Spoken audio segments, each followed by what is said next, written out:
Hi, this is Peter Woolfolk. First, thank you so very much for being a listener to the Public Relations Review podcast. I would really appreciate your leaving a review of the podcast. Let me know what you think. To make it easy, you can go directly to the podcast website, and that is publicrelationsreviewpodcast.com. There, you can go directly to the review page to leave your review. So let me know what you think of the podcast. And again, thank you so very, very much for being a listener. Welcome to the multiple award-winning Public Relations Review podcast, ranked by Apple among the top 1% of podcasts worldwide. Each episode features distinguished American and international guests who explore a wide range of public relations topics, including AI, digital trends, crisis communications, storytelling, media relations, and more. Our conversations bring together seasoned professionals, business leaders, authors, academics, and government officials and others to share their insights and expertise. Now, here is your host and producer, Peter Woolfolk. Welcome to the award-winning Global Public Relations Review podcast. Now, a question to the audience. Does your PR messaging suffer due to any of the following circumstances? You are a startup with no identity. Perhaps your target audience has shifted. Maybe your company is facing competitive pressures. Well, does your brand face negative perception in the media or with consumers? Or has your target audience shifted? If any of these issues or others have you in a tight squeeze, then perhaps the time has come for message enhancements. This could include consistency, brand building, efficiency, or better alignment. My guest today will discuss solutions to keep messaging on brand and relevant to audiences, and how organizations can brainstorm, create, and refresh key messages for internal and external audiences.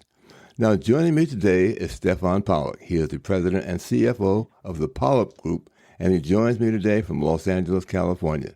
Stefan, welcome to the podcast. Thank you very much for having me on. Very much appreciate it. Well, let's talk about some of the messaging problems, what some of the messaging problems are, and what those corrective actions are. Absolutely. So at the Pollack Group, we've been in the public relations and integrated marketing world for the last 41 years. And throughout our history and throughout our time, one thing has stayed consistent all the way throughout, that if you have foundational structured messaging, you have an infrastructure that lays the base for really compelling activations and marketing tactics and PR programming that can deliver that messaging. So one of the things that we always counsel our clients on is that you may have existing messaging. Your market might have shifted a little bit. The very first thing we should do is either brush up on the messaging and make sure that it's consistent and current before we're spending kind of good money after bad, so to speak, and make sure that the messages are landing and that they're appropriate for the various channels in which we want to communicate. It all leads to kind of better decision making, starting with kind of better insight, so to speak. So let's say that you are a new firm and you find out that your message is not registering with your potential clients or audiences. How do you go about rectifying that? Yeah, so the very first thing that we would start is doing some research into the audiences and the personas and the audiences that we're trying to reach. So much has shifted in the communications landscape about how people consume information and when they consume information. And obviously we're consuming information all day long, morning, noon, and night, and in between, of course. And so consumers are absorbing and behaving a little bit differently than they've done in the past. With the onslaught of the volume of information, they're going to have to really decipher what is noise and what is a signal, right? And so brands oftentimes produce a lot of noise in search of a signal. And it's really important that you kind of pause up front, start to determine what are those kind of key signaling moments in your brand architecture, and how can you deliver clear, aligned brand messaging that can strengthen your PR and social and marketing and sales functions to make sure that the brand is consistent across every channel. It's sometimes the consistency that is the most important thing. Brands sometimes try something, don't have the patience for it, try something else, and what emanates is fragmented messaging from every various department, both internally and externally of the company. So you really want to align the entire organization around your core messages so that everybody's kind of speaking from the same script. It's not only just built for the human audiences, but also the algorithm audiences that will help you and brands kind of future-proof their messages so that when the algorithms and the language models are finding you, not only is your SEO, search engine optimization, working for you, but your GEO, your generative engine optimization, also is working for you, because so many people, reporters, customers, clients, whatever you call your end consumer out there, is not only just using Google as a search engine, but they're also using all the various AI systems for it. So it's more than just messaging. It's really a structured, kind of researched, informed system that can organize the brand into clear, compelling, repeatable language. That brings up another piece of information. There's also an AEO that when folks are maybe looking for your company, that AEO is the answer that you're looking for the platforms to give back with your name attached to it, so that you can be found easier as part of probably the messaging as well. Yes, AEO and GEO are intertwined in terms of being able, not only should the language models be able to search various content that's out there on the internet and then kind of bring that back, but you're right in that it has to manifest itself in this answer that the language model is producing. Well, now let's say your organization is facing some competitive pressure to shake things up. What sort of message changes would you recommend there? How would you go about changing those messages? Yeah, so first and foremost, markets are extremely crowded and in a weird way these days, extremely polarized, right? So attention spans are shrinking. There's marketing says one thing, sales says another. Industries are shifting fast. Industries that we loved yesterday are shrinking, and new industries are popping up and thrusting forward. So the discovery that organizations need to go on is to make sure that, like I said before, you're both on a kind of an algorithm-driven discovery process, but you're also on a human-driven one. So as a result, it's important that brands and organizations kind of take a step back. And I'll tell you a good story. So many years ago, we were a finalist for a new client. There was an RFP process, and we came in second. And I know a lot of agencies say they came in second, but I know legitimately this time we came in second because the brand called us up and said, "You were so close, you were second." So I said, "Okay, thank you very much. Wish you good luck." In 3 months' time, we got a phone call from the very same person who said you came in second and said, "We'd like to consider hiring you." And I said, "Well, what happened?" And they said, "Well, this article came out and the headline is not exactly on brand with what we were trying to achieve." And I said, "Let me stop you for a second. I know our proposal had the first 60 days of really analyzing the audiences and coming up with core messaging and doing the research." I said, "Let me guess, the proposal that you picked didn't have that in there." And they said, "Yeah, we didn't want to spend the time on the 60 days. And I said, so here we are. Didn't want to spend the time on 60 days. However, you now have the article that came out that is not exactly on brand." So I said, "I'm happy to re-engage with you all, but of course I'm not going to go through the RFP process again, and I'm going to ask that you commit to doing the 60 days of the messaging work." And they agreed to both. And we got to work. The next 60 days was all about developing the messaging platform and researching the audiences. We kind of re-themed and re-stripped all the messaging pointed in the desired result that we were looking for from what the headline that we want to achieve once the media relations program started to kick up. And once we did that, we were able to kind of rewrite the narrative and represent the information. And not to get into the details, but on one side, the previous headline was, "Oh, this organization's kind of happy-go-lucky." On the outcome after our messaging, we needed the messaging to be rooted in science. Mm-hmm. And so that redictated what our programming would be, that redictated who our mouthpieces and our spokespeople would be, and what the delivery mechanism for the messages. Once we did that, the end result was articles in The Guardian and Fast Company about how innovative and everything that they were doing. And the headlines actually were rooted in science. And that's exactly what they wanted to do, because they weren't on some kind of frivolous mission of trying to reinvent and innovate what they were doing as an organization. They were on a very serious, science-rich induced mission that was not getting its kind of right day in the sun, so to speak. Mm-hmm. And because we went through this messaging exercise, we were able to kind of reposition and get them to kind of stop throwing good money after bad and remessage everything for them.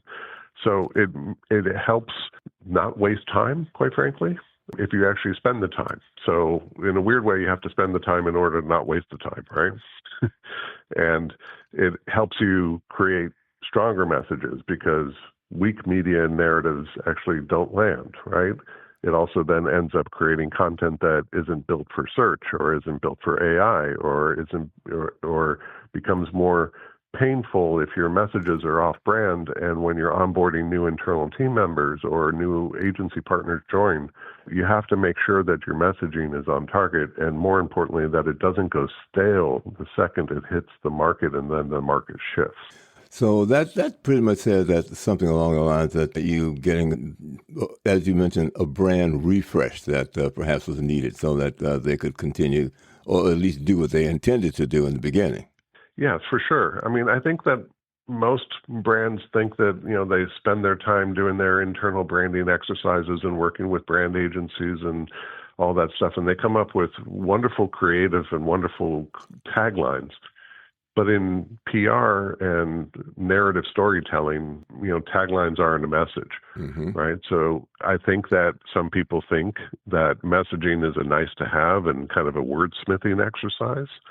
But we tend to think of it more as the infrastructure, or, if you will, the operating system that every organization, spokesperson, campaign, and algorithm actually pulls from. So at that point, it becomes a unifying language map for PR, sales, marketing, product managers, social media, so that really nobody's improvising. Everybody kind of has a script, and it helps then build things for searchability, so that SEO isn't an afterthought. It's actually baked into the language itself. Most organizations run lean and mean these days, with internal staffs maybe not as strong as they used to be in terms of numbers, right? So it helps you kind of eliminate inconsistency at the source, rather than kind of having to edit it out after the fact. Well, suppose an organization, they look around and they find out that their sales are dwindling, or that the market share is declining. What approach would you take then to develop a new message, if you will? Yeah, so I would actually step back and do something that before the messaging actually starts to happen is I would do a audience mapping system. So here at Pollock, we have a solution called Audience IQ, and it helps us remove the kind of guessing before we start knowing, right? There's a lot of assumptions that go into messaging when it's being kind of done in a vacuum. But if you even have a prequel, if you will, to the messaging programming, and really do kind of some deep dive audience IQ, you'll start to learn what resonates and kind of what doesn't, and kind of what to do next. And I think that a lot of organizations, and even I'm sure agencies do, rely on instinct when making kind of important communications decisions. So our Audience IQ solution helps organizations kind of test ideas, test messages, test strategies. And we have a platform that integrates into our Audience IQ. It's called Smart Focus AI. And what it does is it allows us to build scenario-aware, custom-built AI audiences. So before launch or before doing any messaging, we can provide kind of fast, actionable insights into how the potential customers or audience or key stakeholders are likely to respond to a message. And that allows us to create some research methodologies and technologies, but with the use of technology to provide our layer of expert analysis to help organizations make smarter decisions as they embark on a messaging exercise. Mm-hmm. That might just answer the question I had coming up next in terms of a brand possessing a negative perception in the media or with consumers. It sounds like some of what you just talked about applies to this particular area as well. Yeah, there used to be a saying that, you had one chance to make your perception and then you kind of lay down and go to sleep, right?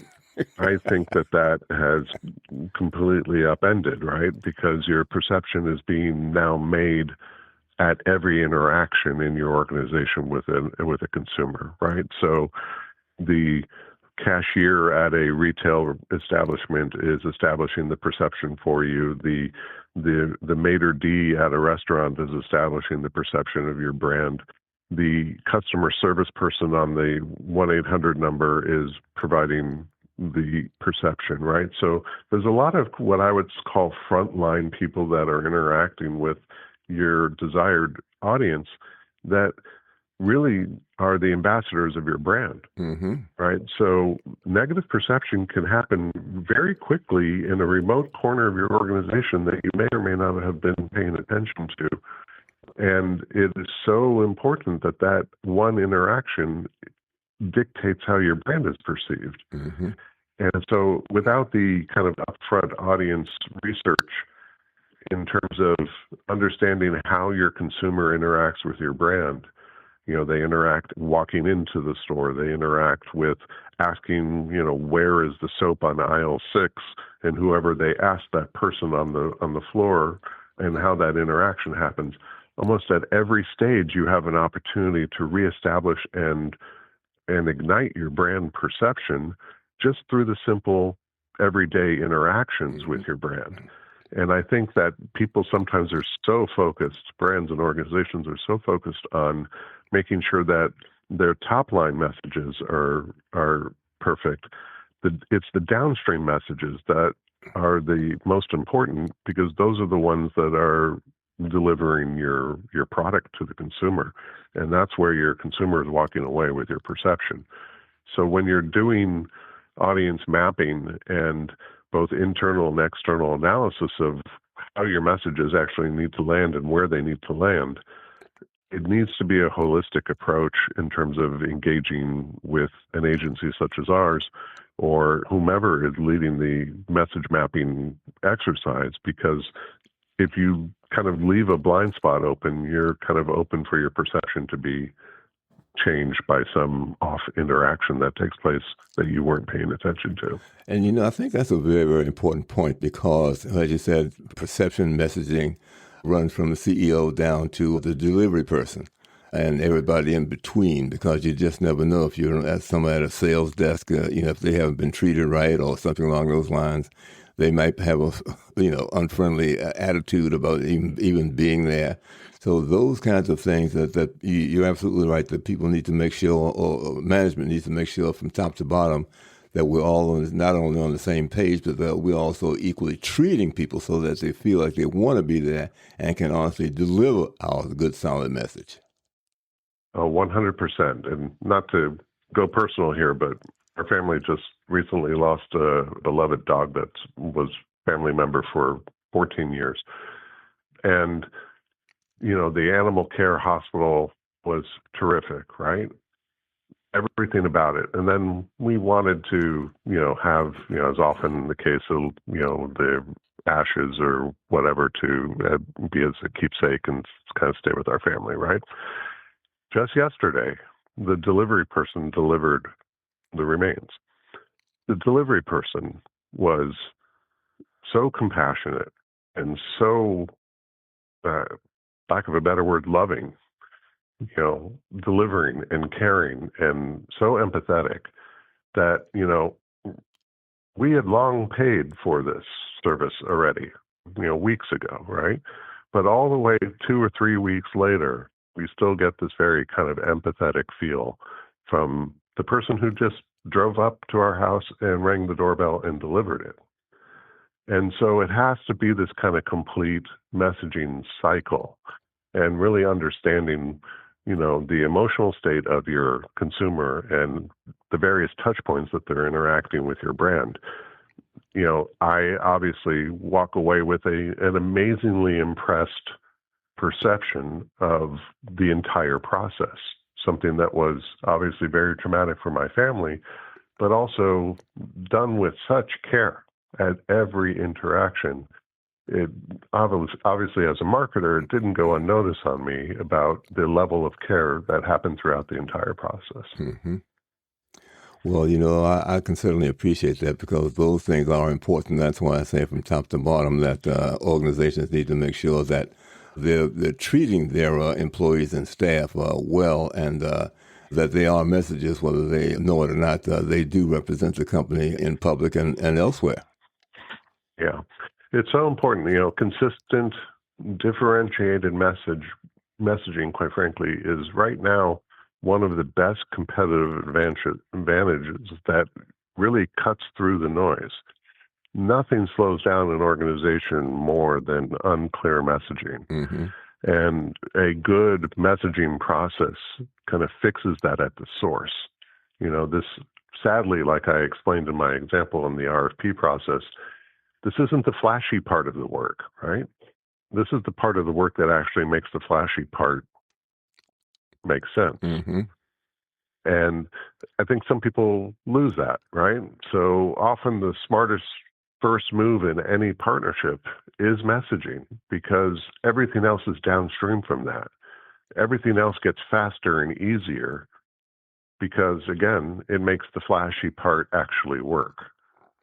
Well, I think that brings up another thing, because when we talk about perhaps companies that might be in the middle of a merger or acquisition, and maybe they're coming from two different areas or ways of thinking, how one should go about making sure now that we all have a consistent message because we brought our two companies together. Yes, couldn't agree with you more in that, if you just kind of go through the checklist of kind of who needs this, right? It's perfect for a startup with a great idea but no real identity.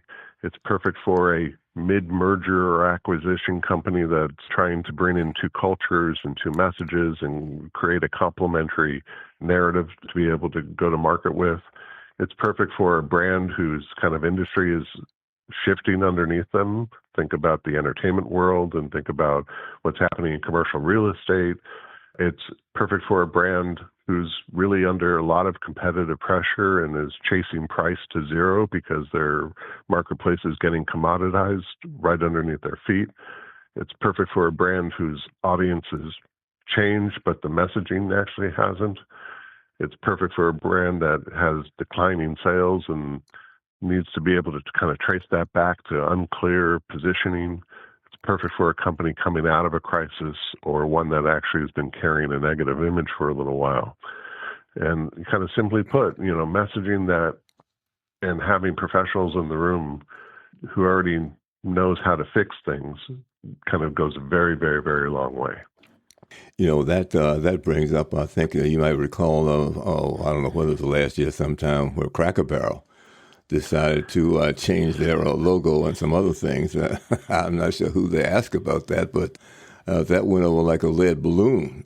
Yeah, within 8 weeks and about $300 million, it went right back to the place where they were. Yeah, and again, that's, I think, a result of, and I don't know or pretend to know what the decision-making process was in that particular scenario, but it could be a result of not really kind of going back and, yes, we need to modernize, but we also kind of forgot to check where our core base was about modernization. And maybe we needed to go back and actually talk to our core audience and not just kind of talk to the people that just want to tell us what we want to hear. No, I was about to say, that's exactly what I was going to say, that, talking to the people who come in and who are your not clients, they're customers. What do they think of that? Yeah. How would you feel about this? Yeah, so that brings up a really important point about the kind of use of traditional focus groups. Traditional focus groups, when you're testing a commercial or a brand refresh or whatever, are important, of course. They're amazingly costly. They usually are physical, meaning people need to get to a certain location. They need to sit in the conference room. You need to pay a moderator. You need to pay participants, right? And at the end of the day, you have a microcosm of what you think would be your audience, who quite frankly are being paid to be there. Mm-hmm. So there's already one kind of piece to that. But sometimes, it kind of works like the way that a jury box works, when they're trying to decide a case. Maybe somebody's looking at their watch. Maybe somebody needs to go pick up their kid after school. Yeah. Maybe somebody's trying to influence the table and say, let's get out of here and let's just make this decision, right? Same thing happens in traditional focus groups, right? There can be a couple people that are kind of swinging the conversation in a particular direction. With our Audience IQ solution and being powered by Smart Focus, this AI focus groups enable a lot of decision making happen without the bias. Now, I know a lot of people think that AI is biased, but it doesn't have to be. Smart Focus has created a way for the participants to be true and honest and disagree with each other. And you get a lot more real, honest feedback that you would get from a traditional focus group, because it's possible that the focus group discussion is being coerced by a few loud voices. Mm-hmm. So super important to go back and really kind of look at what people are telling you, but why are people telling you this? Are they telling you this because they want to go and leave and, go pick up their kid after school? Or are they telling you this because that's what they truly believe? Mm-hmm. And I think that there are a lot of situations that we said, oh, okay, we ran 2 traditional focus groups and it told us all this great information, but did it really? Or did it just tell you what you wanted to hear? And, I think that's very, very important to be able to make that sort of distinction in the process of before making a decision on, are you going to move forward with this information, or do you need to supplement it through some other means? Yeah, I mean, if you think about it, we're really looking for intelligent feedback mechanisms that allow us to make better informed decisions. So it's super important for you to get the recommendations in kind of a structured way, but not in a way that can just appease people, if you will. Mm-hmm. Do you think that there's an opportunity for AI to provide any sort of insight into our perceptions of organizations? Oh, most definitely. Most definitely. I think that, obviously there's a lot of discussion about, will AI replace particular jobs or whatever? And, that the jury's still out on that, right? But what AI can do is truly remarkable in terms of being able to gauge instincts, audience insights, and coalesce a bunch of data together that may or may not have been at your fingertips as an organization. It also, again, I'm an agency of about 20 people across Los Angeles and New York. I had to convince my clients in the past to try and do research, right? Mm-hmm. I had to convince my clients to set aside a research budget, kind of go back to that RFP example I gave you earlier in the conversation. I had to convince them that it was worth doing the 60 days of messaging architecture. What AI does now is it helps democratize a lot of that and puts research departments right in the hands of every executive. Mm-hmm. And so what's happening is that your cost for research, again, going back to the traditional focus group, that can be anywhere between a $30,000 and $80,000 thing, right? To do a traditional focus group, to recruit people, to pay them, to pay a moderator, to do all that great stuff, right? And then you have a beginning, middle, and end, and then it ends, and then you get a report. With AI and with tools like Smart Focus, I'm able to go back in and not only have a complete dialogue, but I can break the kind of focus group mirror, if you will, and come out behind the glass and actually have real honest conversations. And most importantly, it doesn't end. I've had these conversations with AI personas and focus groups, And when the focus group is over, now I have a trained up panel that I can go ask any question anytime. It doesn't have to have an end. And that is one of the most valuable tools of AI these days. That, again, my traditional focus group sitting in a hotel room in a conference room on a Saturday, that's over at Saturday at 1:00. But with these new platforms and tools and the use of AI, I can have an infinite conversation going on with people. It doesn't have to end at Saturday at 1:00. Mm-hmm. And that is a major difference of what is happening and what is at the fingertips of people, and how language models and AI is going to really help level the playing field. It used to be that, the large multinational agencies had, massive global research departments in them and all that stuff. Well, an agency of 20 people can't do that.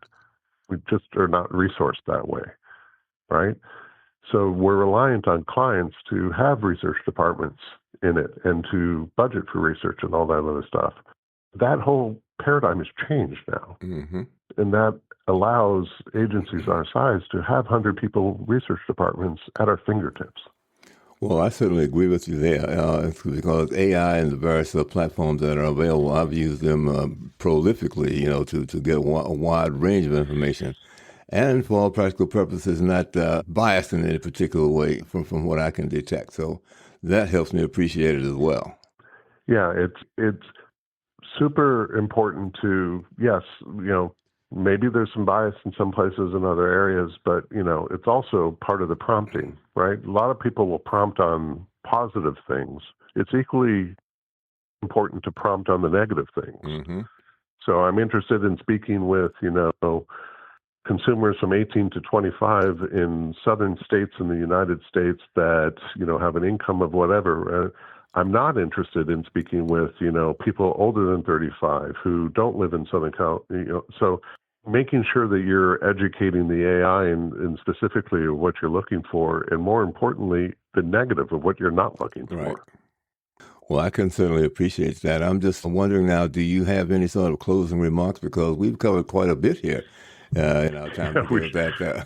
Is there anything you think that you might have missed?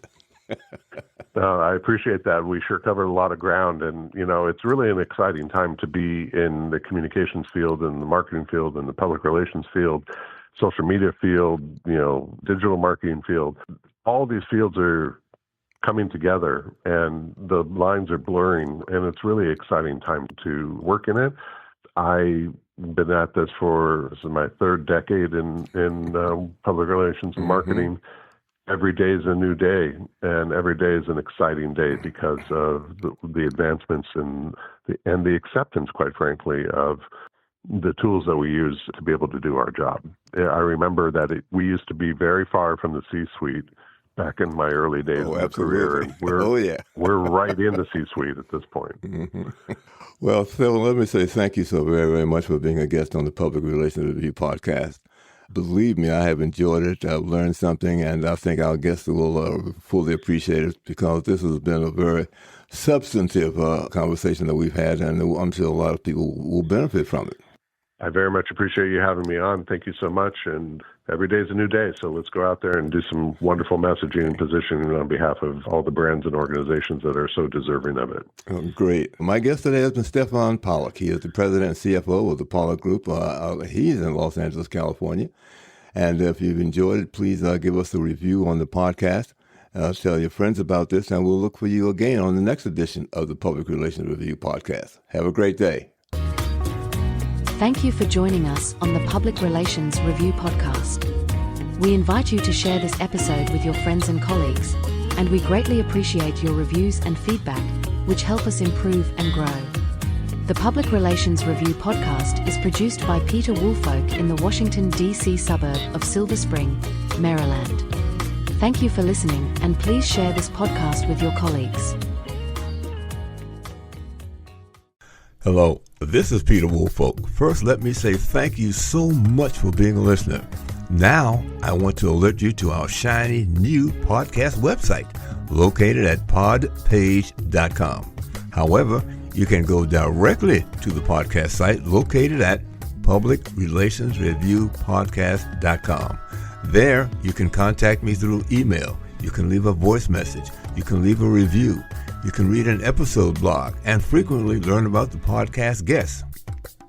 You might also want to suggest podcast topic ideas or even suggest a guest. You can also let me know if you would like to receive our podcast listener logo that you can post on your social media. So I look forward to hearing from you about our new podcast website. Thank you so much for listening to the Public Relations Review Podcast, and have a great day.